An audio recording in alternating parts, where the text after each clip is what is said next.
Hi friends, అందరికీ నమస్కారం. Friends, ఈ వీడియోలో 2 తెలుగు రాష్ట్రాలకు సంబంధించిన వెదర్ అప్డేట్ ఇప్పుడే రావడం జరిగిందండి. వీడియోలోకెళ్ళి పూర్తి వివరాలు తెలుసుకునే ముందుగా మన ఛానల్ని సబ్స్క్రైబ్ చేసుకోండి. వీడియో నచ్చితే లైక్ చేసి సపోర్ట్ చేయండి. అలాగే మీ యొక్క ఫ్రెండ్స్ అండ్ ఫ్యామిలీకి కూడా షేర్ చేయండి. ఇక ఏమాత్రం ఆలస్యం చేయకుండా టాపిక్ని స్టార్ట్ చేద్దాం. తెలంగాణ ప్రజలకు హైదరాబాద్ వాతావరణ కేంద్ర అధికారులు చల్లని కబురు చెప్పారు. నేడు రాష్ట్రంలో విస్తారంగా వర్షాలు కురుస్తాయని, నైరుతి రుతుపవనాల తోడు ద్రోణి ప్రభావంతో తెలంగాణ వ్యాప్తంగా వర్షాలకు ఛాన్స్ ఉందని చెప్పారు. నేడు వికారాబాద్, సంగారెడ్డి, మెదక్, వరంగల్, హనుమకొండ, నిజామాబాద్, కామారెడ్డి, నాగర్ కర్నూల్, మహబూబ్ నగర్, జయశంకర్, భూపాలపల్లి, మలుగు, భద్రాద్రి, ఖమ్మం జిల్లాల్లో భారీ వర్షాలు కురుస్తాయన్నారు. ఈ మేరకు ఆయా జిల్లాలకు వాతావరణ శాఖ అధికారులు ఎల్లో అలర్ట్ జారీ చేశారు. హైదరాబాద్లో ఉదయం వాతావరణం పొడిగా ఉంటుందని చెప్పారు. అయితే సాయంత్రానికి నగరంలో జల్లులు పడే అవకాశం ఉందని వెల్లడించారు.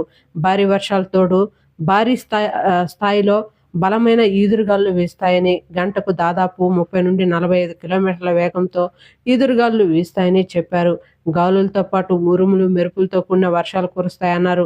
కొన్ని చోట్ల పిడుగులు పడే అవకాశం ఉందన్నారు. ఈ నేపథ్యంలో ప్రజలు అప్రమత్తంగా ఉండాలని సూచించారు. అవసరమైతే బయటకు వెళ్లకూడదని, చెట్ల కింద ఉండకూడదని హెచ్చరికలు జారీ చేశారు. పొలం పనులు చేసుకునేవారు కూడా జాగ్రత్తగా ఉండాలని చెబుతున్నారు. ఇక ఈసారి ఆశించిన అంత మేరకు వర్షాలు కురిసే అవకాశం లేదని, అయితే రేపటి నుండి భారీ వర్షాలు చాలా చోట్ల సంభవించే అవకాశం ఉందని వాతావరణ శాఖ తెలిపింది. అలాగే ఏపీకి సంబంధించి కనుక చూసుకున్నట్టయితే ఉత్తర కోస్తా తీరం మీదుగా ఆవర్తనం విస్తరించి ఉందని ఐఎండీ వివరాలు వెల్లడించింది. దీని ప్రభావంతో రేపు, ఇవాళ శ్రీకాకుళం, విజయనగరం, మన్యం, అల్లూరి, అనకాపల్లి, శ్రీ సత్యసాయి, వైఎస్ఆర్, చిత్తూరు, తిరుపతి జిల్లాల్లో పిడుగులు పడే అవకాశం ఉందని, కొన్ని జిల్లాల్లో మోస్తరు వర్షాలు కురిసే అవకాశం ఉందని వాతావరణ శాఖ తెలిపింది. మిగిలిన జిల్లాల్లో తేలికపాటి వర్షాలు కురిసే అవకాశం ఉందని పేర్కొంది.